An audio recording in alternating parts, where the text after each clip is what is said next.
Hello everyone, आप सभी का स्वागत है मेरे यूट्यूब चैनल में। देखो यार, आज हम बात करने जा रहे हैं मनी हाइस्ट के सीज़न 3 की। अगर आपने अभी तक इसके रिलेटेड सीज़न 1 और सीज़न 2 की वीडियो को नहीं देखा है तो लिंक डिस्क्रिप्शन में आप चाहे तो देख सकते हो। सो आज मैं आपको इसके सीज़न 3 की कंप्लीट स्टोरी और एंडिंग के बारे में बताऊंगा और उसी के साथ साथ आपको ये भी बताऊंगा कि आप इस सीरीज़ में क्या क्या देख सकते हो। देखो यार, ये जो सीरीज़ है, मतलब ये जो सीज़न 3 है, ये 8 एपिसोड्स का है, जिसकी वजह से मैंने ये डिसाइड किया है कि मैं इस कंप्लीट स्टोरी को एक ही वीडियो में कंप्लीट करूंगा। So without wasting any time, let's start this video. तो कहानी की शुरुआत में हम कहानी को 2 साल बाद देखते हैं, जहां पर हमें ये बात पता चलती है कि जो हाइस्ट 2 साल पहले किया गया था, उस हाइस्ट के बाद सभी लोग काफी ज्यादा अमीर बन चुके थे। जिस टीम ने ये पूरा हाइस्ट किया था वो सभी अमीर बन चुके थे और अपनी अपनी लाइफ काफी अच्छी तरीके से जी रहे थे। अब यहाँ पर टोक्यो और रियो, ये दोनों जो थे, इन दोनों ने शादी कर एक आइलैंड में अपना बसेरा कर लिया था, जहाँ पर इसी आइलैंड के बीच में टोक्यो जो थी वो काफी ज्यादा बोर हो चुकी थी 2 साल एक ही जगह पे रहकर, जिसकी वजह से वो रियो से ये जिद करती है कि मुझे कहीं तो भी बाहर जाना है। जिसकी वजह से रियो जो था वो अपने कुछ कॉन्टैक्ट्स का यूज कर टोक्यो को यहाँ से बाहर भेजता है, जहाँ पर वो थोड़ा बहुत घूमती है। अब यहाँ पर ड्यूरिंग हर जर्नी तो रियो जो था वो अकेला ही आइलैंड पे था, जहां पर वो उससे सैटेलाइट फोन का यूज करके बात किया करता था। और तब काफी सारी पुलिस जो थी वो टोक्यो, रियो और उसी ऐसा जितनी भी टीम इस हाइस्ट के पीछे थी, इन सभी को खोज रही थी। जहां पर इन सभी को उसी सैटेलाइट फोन के द्वारा रियो का पता चल जाता है, जिसकी वजह से पुलिस की जो टीम थी ये सभी लोग रियो को खोजने के लिए निकल जाती है। अब यहाँ पर रियो जो था, उसे जब ये बात पता चलती है, तब वो आइलैंड में, जिस आइलैंड में वो ठहरा था, उसी आइलैंड में वो पुलिस की टीम को आता हुआ देखता है, जिसकी वजह से रियो जो था वो उनके ऊपर हमला करने का ट्राई करता है, लेकिन तब तक पुलिस वाले उसे ही पकड़ लेते हैं। अब यहाँ पर इस बात की न्यूज़ टोक्यो तक भी पहुंच चुकी थी, जिसकी वजह से टोक्यो जो थी वो काफ़ी ज़्यादा खुद को हेल्पलेस फील कर रही थी। And then she decided to help to call mister professor. अब यहाँ पर प्रोफेसर जो थे वो भी एक अलग आइलैंड में अपना बसेरा कर चुके थे, जहाँ पर उन्होंने रकेल के साथ शादी तो नहीं करी थी, लेकिन रकेल की बेटी और उसकी माँ, उन दोनों को उसने अडॉप्ट कर लिया था, जहाँ पर ये काफ़ी अच्छी तरीके से ज़िंदगी जी रहे थे। और जब उन्हें टोक्यो के बारे में ये न्यूज़ पता चलती है, तब उसने ये डिसाइड किया था कि वो टोक्यो की मदद करेगा, जिसकी वजह से वो अपने कुछ कॉन्टेक्ट्स का यूज़ करके टोक्यो को अपने आइलैंड में बुलवाता है। जहाँ पर इस आइलैंड में जब टोक्यो प्रोफेसर से मिलती है तो वो काफ़ी ज़्यादा खुश होती है, जिसके बाद ये सभी लोग प्लान करना स्टार्ट करते हैं और जो पुरानी टीम थी वो वापस आ जाती है। जहाँ पर हम डेनवर और उसके साथ मोनिका, इन दोनों को देखते हैं, जो एक्चुअली अपनी लाइफ इस हाइस्ट के बाद काफ़ी अच्छी तरीके से जी रहे थे। और तब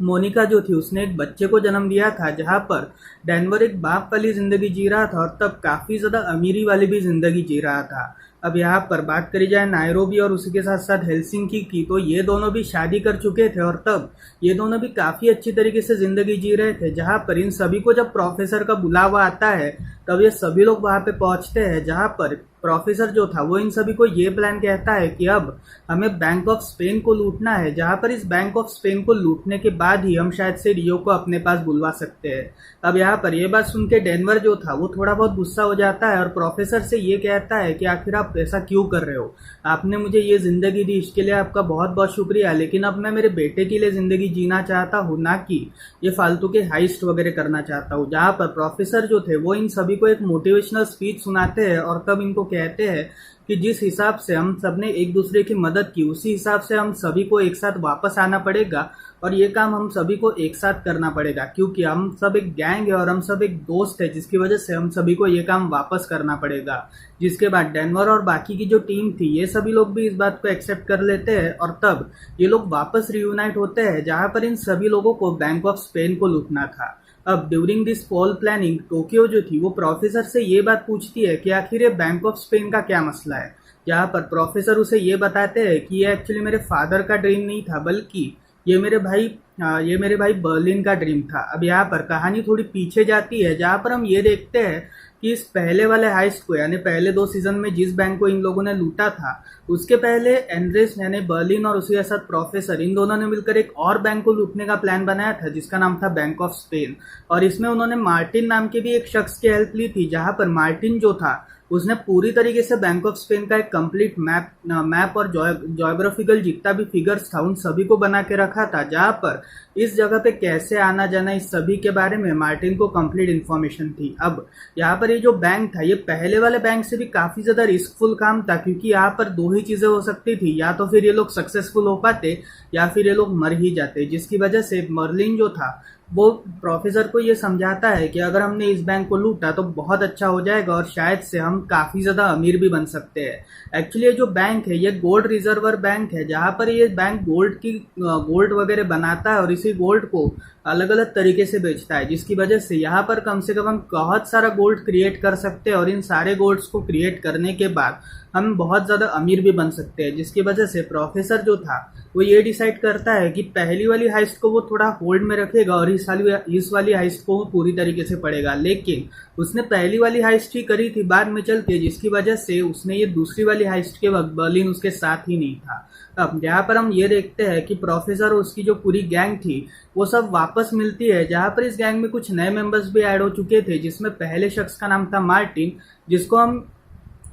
हम पेल्मेरो बुलाएंगे, और दूसरे शख्स का नाम था लिस्बो और उसे असद रैकेल। ये सभी तीनों लोग जो थे, ये तीनों लोग अब इस गैंग में मिल चुके थे, जहां पर ये सभी लोग एक साथ मिलकर बैंक ऑफ स्पेन को लूटने का काम करते हैं। अब यहाँ पर इस बैंक ऑफ स्पेन को लूटने से पहले ये सभी लोग ट्रेनिंग सेशंस करते हैं, जहां पर इस ट्रेनिंग सेशन के दौरान सभी लोग अपने अपनी ट्रेनिंग कर रहे थे, और तब मार्टिन यानी पल्मेरो जो था वो इन सभी को ये बात बताता है कि एक्चुअली इसका जो गोल्ड है ये काफ़ी ज़्यादा हाईएस्ट रेटेड है और उसे असद इस गोल्ड को अगर चुराया गया तो हम इस दुनिया के सबसे बड़े अमीर आदमी बन सकते हैं। लेकिन ये जो काम है ये बहुत ज़्यादा रिस्कफुल है, क्योंकि इस काम में एक चीज़ हो सकती है, या तो फिर तुम सक्सेसफुल हो सकते हो या फिर तुम डायरेक्टली मर ही सकते हो। जिसकी वजह से ये सभी जो लोग थे, इन सभी लोगों ने ये डिसाइड किया था कि अब जो भी हो जाए हमें ही ये सब काम करना पड़ेगा। जिसकी वजह से प्रोफेसर जो था उन्होंने इनके लिए और एक बहुत बड़ा रास्ता खोल दिया था, जहाँ पर उन्होंने अपना एक सिंबल बनाया था मनी हाइस्ट का। अगर आप सभी को सिंबल पता है तो वो ही सिंबल उन्होंने बनाया था, जहां पर उस सिंबल के रिलेटेड उन्होंने अपने कुछ सपोर्टर्स को बुलाया था, जहां पर ये जो सारे सपोर्टर्स थे इन सभी का ये क्या मतलब, इन सभी को प्रोफेसर ने ये कहा था कि दुनिया को आपकी जरूरत है, क्योंकि ये जो सरकार है ये सरकार हमने से एक की भी नहीं सुन रही, और उसके साथ इन्होंने हमारे एक सबसे इनोसेंट साथी को अपने पास रखा है, जिसकी वजह से आप सभी को ये काम करना ही पड़ेगा। जिसके बाद लोग जो थे वो प्रोफेसर के सपोर्टर्स बन चुके थे, जहां पर सारे जो लोग थे वो सब गवर्नमेंट के खिलाफ काफी सारे प्रदर्शन कर रहे थे। जिसकी वजह से पुलिस जो थी उन्हें अब ये काम पूरा करना था, क्योंकि ये पुलिस जो थी वो ऑलरेडी इन सभी लोगों के पीछे पड़ रही थी, और तब ये लोग वापस एक चोरी करेंगे, इसकी वजह से इन लोगों को वापस इन्हें पकड़ना पड़ेगा। अब यहाँ पर हम ये देखते हैं कि प्रोफेसर और उसकी जो गैंग थी या आर्मी का ड्रेस पहनकर वहां पर आर्मी प्रोटेक्शन की जरूरत थी उस बैंक में, क्योंकि उस बैंक में भी लोगों की गर्दी काफी ज्यादा बढ़ चुकी थी, जिसकी वजह से उन्होंने आर्मी प्रोटेक्शन की मांग की थी। और तब एक फेक आर्मी बनाकर प्रोफेसर के जो लोग थे वो सभी लोग अंदर घुस चुके थे, जहां पर इन सभी को तलाश थी गवर्नर की। अब यहाँ पर इस बैंक का जो गवर्नर था इसी के पास सारे एक्सेस थे इन सारे गोल्ड के रिलेटेड, जिसकी वजह से उसने ये डिसाइड किया था कि ये सभी लोग सबसे पहले उस गवर्नर को लूटेंगे, जिसकी वजह से उसने टोक्यो और नायरोबी इन दोनों को इस काम के लिए लगाया। अब यहाँ पर टोक्यो और नायरोबी जो थे ये दोनों लोग गवर्नर को खोजने के लिए निकले थे, जहाँ पर ये उस गवर्नर के रूम में बैठे थे, और तभी पल्मेरो जो था वो नीचे लोगों को थोड़ा शांत कर रहा था, जिसके बाद उसने अचानक से दरवाजे बंद कर दिए, और दरवाजों को बंद करने के बाद उसने अपना एक्चुअल फेस रिवील किया, जहां पर उसने ये कहा कि ना तो वो सोल्जर है और ना ही वो उनकी मदद करने आया है, बल्कि अब तुम सभी लोग हॉस्टेजेस बन चुके हो और तुम सभी लोग किडनैप हो चुके हो। जिसके बाद सभी लोग जोर जोर से चीखना चिल्लाना स्टार्ट करते हैं, और तब डेनवर जो था वो बंदूक का यूज करके इन सभी को शांत करने की कोशिश करता है। अब यहाँ पर हम ये देखते हैं कि प्रोफेसर और रकेल इन दोनों ने मिलकर इस पूरे काम को हैंडल कर रखा था, जहां पर इस काम को हैंडल करते वक्त इन दोनों ने काफी सारे सिस्टम्स, जो सिस्टम एक्चुअली हमें पार्ट 1 और पार्ट 2 में दिखे थे वैसे ही टाइप के सिस्टम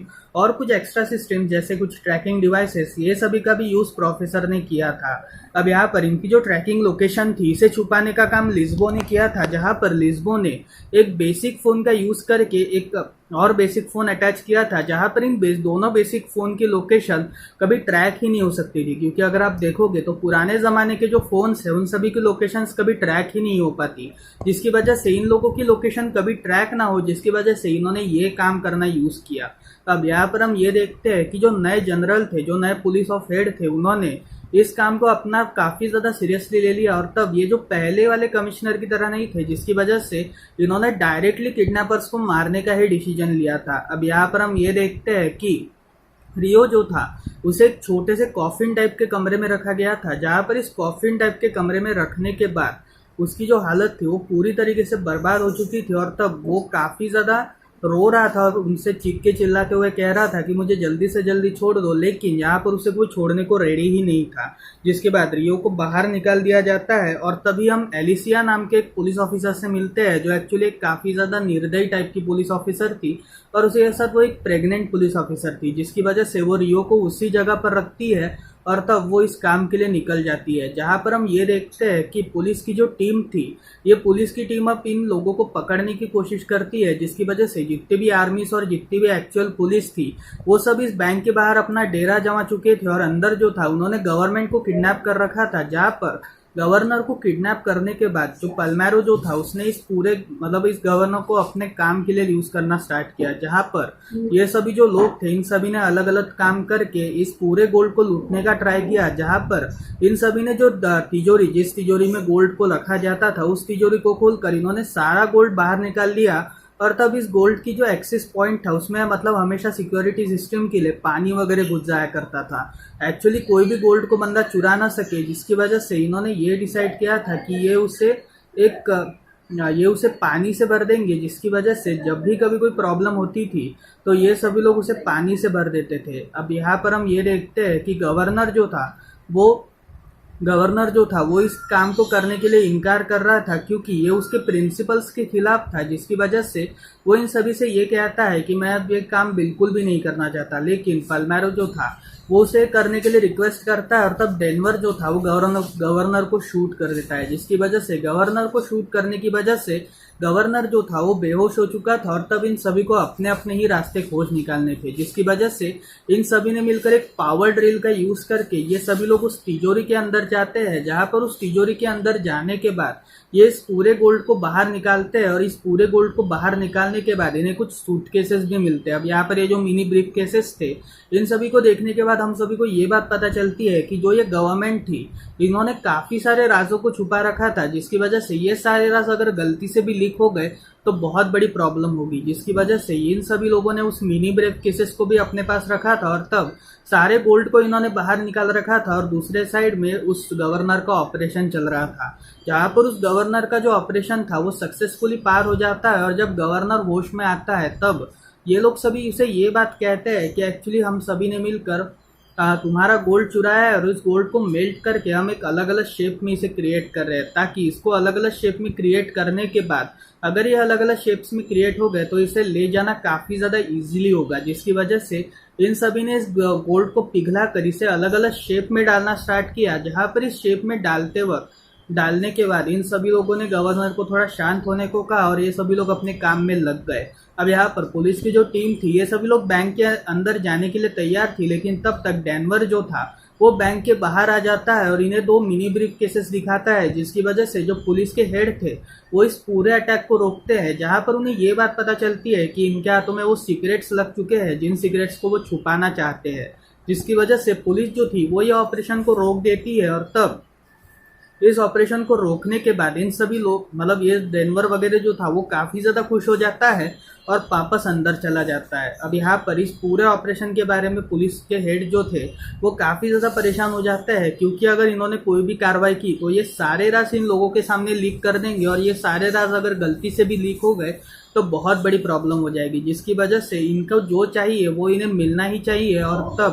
और तब उन्होंने एलिसिया को कॉल कर रियो को वापस स्पेन में लाने का डिसाइड किया, जिसकी वजह से एलिसिया जो थी वो अपने लोगों के साथ मिलकर रियो को स्पेन में लेकर आती है और इसकी खबर जो थी वो प्रोफेसर को लग जाती है, जहां पर प्रोफेसर जो थे वो इस बात को टोक्यो को पास ऑन करते हैं, जहां पर टोक्यो जो थी वो काफ़ी ज़्यादा खुश हो चुकी थी क्योंकि उसका प्यार उसे वापस मिलने वाला था। अब यहाँ पर हम ये देखते हैं कि रियो जो था उसे एक स्पेशलाइज्ड रूम में रखा गया था, जहाँ पर एलिसिया भी अब पुलिस के कैंप में जुड़ चुकी थी और तब एलिसिया ने इस पूरे ऑपरेशन में अपना योगदान देने का डिसाइड किया, जहां पर उसने ये कहा कि क्या हो गया अगर ब्रीफ केसेस लोगों के सामने आ गए तो। जहां पर पुलिस के हेड का ये कहना था कि ये सारे राज के बारे में पब्लिक को नहीं पता चलना चाहिए, जिसकी वजह से हम सभी बहुत बड़ी मुसीबत में पड़ जाएंगे। जहां पर एलिसिया पुलिस के हेड को ये कहती है कि हम इसे चेंज जरूर कर सकते हैं, एक्चुअली अगर हमने इसे चेंज करने का ट्राई किया तो बहुत ज़्यादा अच्छा होगा। जहां पर हम सभी लोग ये देखते हैं कि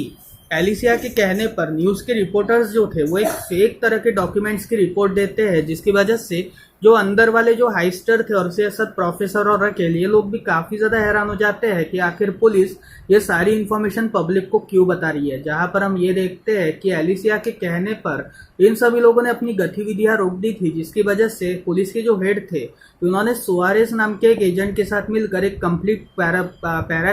पैराग्लाइडिंग टीम बनाई थी, जहां पर इन्होंने इस पैरा कमांडो के टीम को बैंक के अंदर भेजा था, जहां पर ये वॉशरूम के रास्ते के थ्रू अंदर आए थे। और तब जब वे वॉशरूम के अंदर आए थे तभी अचानक से इन सभी लोगों को यानी जितने भी हाइस्टर्स थे इन सभी लोगों को प्रोफेसर की वो सीख याद आती है, जहां पर इन्हें ये बात पता चलती है कि प्रोफेसर जो थे उन्होंने ये कहा था कि अगर कोई भी इस बैंक के अंदर घुसने का ट्राई करेगा तो तुम रेडिएशंस का यूज कर सकते हो, और ये जो रेडिएशंस है ये बैंक के वॉशरूम के अंदर ही है, जिसकी वजह से तुम इस रेडिएशंस के थ्रू इन सभी को फंसा सकते हो। जिसकी वजह से पेल्मेरो डेनवर इन सभी ने मिलकर इस पूरे रेडिएशंस का यूज करना स्टार्ट किया, जहां पर इन्होंने रेडिएशंस का यूज करके इस पूरे पुलिस फोर्स की जो टीम थी उन सभी को बंधक बना लिया था। जहां पर उन सभी को बंधक बनाने के बाद पुलिस के जो हेड थे वो काफ़ी ज़्यादा परेशान हो चुके थे, और तब एलिशिया जो थी उसने प्रोफेसर को कॉल लगाया था, जहां पर प्रोफेसर उसे ये कहता है कि तुम्हें अगर चाहो तो तुम नेगोशिएट कर सकती हो, अगर तुम चाहो तो मैं तुम्हें अपने जितने भी सोल्जर्स तुम्हारे अंदर है, मतलब तुमने जो है अंदर बैंक के अंदर भेजे हैं उन सारे सोल्जर्स को मैं तुम्हारे पास भेज सकता हूँ, उसके बदले तुम्हें रियो को हमें सौंपना पड़ेगा। जहाँ पर एलिसिया के पास और कोई रास्ता नहीं था, और तब उसने ये डिसाइड किया था कि वो रियो को वापस छोड़ देगी, जिसकी वजह से रियो जो था वो वापस छूट चुका था। और जैसे ही वो बैंक के अंदर जाता है वैसे ही सारे सिपाही जो थे जो अंदर भेजे गए थे उन सारे सिपाहियों को बाहर ढकेल दिया जाता है, जहाँ पर सुआरेस जो था वो इस बात से काफ़ी ज़्यादा नाराज़ होता है कि आखिर वो हार कैसे गया। अब यहाँ पर हम ये देखते हैं कि एलिसिया जो थी वो रियो के अंदर एक ट्रैकर फिट कर चुकी थी, जिसकी वजह से इन सभी को अब रियो की सर्जरी करनी थी। जहां पर इन सभी लोगों ने रियो की सर्जरी कंप्लीट की, और जैसे ही इन्होंने रियो की सर्जरी कंप्लीट की तब रियो की सर्जरी के कंप्लीट होने के बाद इन सभी ने जो ट्रांसपोर्टर था उसे एक गम के पेस्ट के अंदर रखा था, जहां पर उस गम के पेस्ट के अंदर एक पूरा माइक्रोस्कोप मतलब माइक्रोफोन जो था, जब इस पूरे गम के इसमें आ जाता है तब इन पुलिस ऑफिसर्स को काफ़ी धुंधली आवाज़ सुनाई देती है, जिसकी वजह से ये सभी लोग अब ये डिसाइड करते हैं कि अब प्रोफेसर की अगली ट्रायल को ट्राई करेंगे। जहां पर इसका प्लान था कि इस प्लान के अनुसार अगर इन सभी लोगों ने एग्जिट करने का डिसाइड किया तो ये सभी लोग एग्जिट करके इस पूरे ट्रांसपोर्टर को धोखा दे सकते थे, जहां पर इस ट्रांसपोर्टर में लगी पुलिस, मतलब जो पुलिस इस ट्रांसपोर्टर के थ्रू सुन रही है वो सारे लोग इनकी कम्युनिकेशन सुनकर इन सभी को धोखा खा जाए। जिसकी वजह से इन सभी लोगों ने मिलकर, जो हाइस्टर्स थे इन सभी लोगों ने मिलकर वहां पर ड्रिलिंग मशीन स्टार्ट करना शुरू कर दी थी, जहां पर इस ड्रिलिंग मशीन के स्टार्ट करते ही इन सभी लोगों को ये शक होता है कि कहीं ये लोग वहां से भाग तो नहीं रहे हैं। लेकिन इन लोगों ने ये कहा था, मतलब इन लोगों ने ये कांड किया था कि इस पूरे ड्रिलिंग मशीन का यूज करके जिस पाइप से ये लोग बाहर निकलना चाहते थे उस पाइप से उन्होंने एक चूहे को भेजा था, जहां पर ये जो सीवेज पाइप था इसमें जितने भी सोल्जर्स थे वो सारी टीम भी घुस चुकी थी। और जैसे ही ये लोग चूहे को देखते हैं तब सभी लोग पूरी तरीके से नाराज हो जाते हैं। जिसके बाद एलिसिया जो थी वो इन सभी को ये प्लान सजेस्ट करती है कि हम प्रोफेसर के ऊपर इनाम रखेंगे, जहां पर इस इनाम को रखने के बाद जो भी लोग हैं वो सब प्रोफेसर को हमारे पास खुद ब खुद लेकर आएंगे। जहां पर प्रोफेसर के ऊपर 10 मिलियन यूरोस का इनाम रखा था, और यहाँ पर प्रोफेसर की जो लोकेशन थी वो कुछ फार्मर्स ने कंफर्म की थी। एक्चुअली कुछ समय पहले प्रोफेसर और रकील ये दोनों जब गाड़ी चला रहे थे तब अचानक से इनकी गाड़ी एक मड में आके फंस चुकी थी, जहां पर इस मड से निकालने के लिए कुछ फार्मर्स ने इनकी हेल्प करी थी। और तब इन्हीं फार्मर्स के थ्रू पुलिस ऑफिसर्स को इस प्रोफेसर और रकील इन दोनों की इन्फॉर्मेशन पता चल चुकी थी, जहां पर एंगल जो था वो इस कार्रवाई के लिए निकल चुका था। और जैसे ही एंगल उस कार्रवाई के लिए निकलता है तब वो अपने साथ सुआरिस और बाकी के टीम वालों को ले जाता है, जहां पर उसे ये बात पता चलती है कि ये कहीं ना कहीं तो भी आसपास ही है, जिसकी वजह से ये लोग एक सीक्रेट ड्रोन वहां पर छोड़ देते हैं, जहां पर ये जो ड्रोन था ये प्रोफेसर और रकील इन दोनों की इमेजेस को कैप्चर कर लेता है। जहां पर इन दोनों की इमेजेस को कैप्चर करने के बाद ये दोनों जो थे ये वहां से भागने की कोशिश करते हैं, और तब अपनी वैन जो थे ये डाइवर्शन में लेकर जाते हैं, जिसकी वजह से पुलिस की जो टीम थी उन्हें ऐसा लगता है कि शायद से उन्होंने प्रोफेसर और रकील इन दोनों को खो दिया है। लेकिन ये सब एक झूठ था, जहां पर प्रोफेसर और रकील इन्होंने गाड़ी को बीच में ही छोड़कर भागने का डिसाइड किया था, जहां पर प्रोफेसर और रकील इन दोनों ने मिलकर वहां से भागे थे और अलग अलग भागे थे। जहां पर रकेल जो थी वो एक फार्मर के घर पे घुस चुकी थी और प्रोफेसर जो था वो एक पेड़ के ऊपर चढ़ चुका था, जहां पर उसने खुद को पत्ती के एक चादर से लपेटा था और यहाँ पर रकेल जो थी वो एक हेन के हट में छुप चुकी थी। अब यहाँ पर हम ये देखते हैं कि एलिसिया जो थी उसने नायरोबी के बेटे को इनवाइट किया था, जहाँ पर नायरोबी का जो बेटा था वो उससे बात करता है। और जैसे ही एलिसिया उसका टॉय यानी नायरोबी के बेटे का जो टॉय था वो जब नायरोबी के पास लेकर जाती है, तब नायरोबी उसे बुलाने की मांग करती है, जहां पर वो एक हॉस्टेज को भेजती है जो नायरोबी के उस टॉय को लेकर आता है। और उस टॉय के अंदर एक मोबाइल रखा हुआ था, जहां पर इस मोबाइल के अंदर घंटी बजती है। और जैसे ही ये लोग उस फोन को पिकअप करते हैं, तब नायरोबी को अपने बेटे की आवाज़ सुनाई देती है, जहां पर एलिसिया जो थी वो ये कहती है कि तुम चाहो तो अपने बेटे को देख सकते हो। जहां पर जैसे ही नायरोबी खिड़की से बाहर देखना स्टार्ट करती है, वैसे ही स्नाइपर उसे शूट कर देते हैं, जहां पर नायरोबी जो थी वो पूरी तरीके से डेथ हो चुकी थी। अब यहाँ पर हम ये देखते हैं कि रकेल जो थी वो उस फार्म में छुप चुकी थी, जहां पर उस फार्म का जो ओनर था वो उसे पकड़ लेता है और तब वो अपनी एक नकली आइडेंटिटी पेश करती है। लेकिन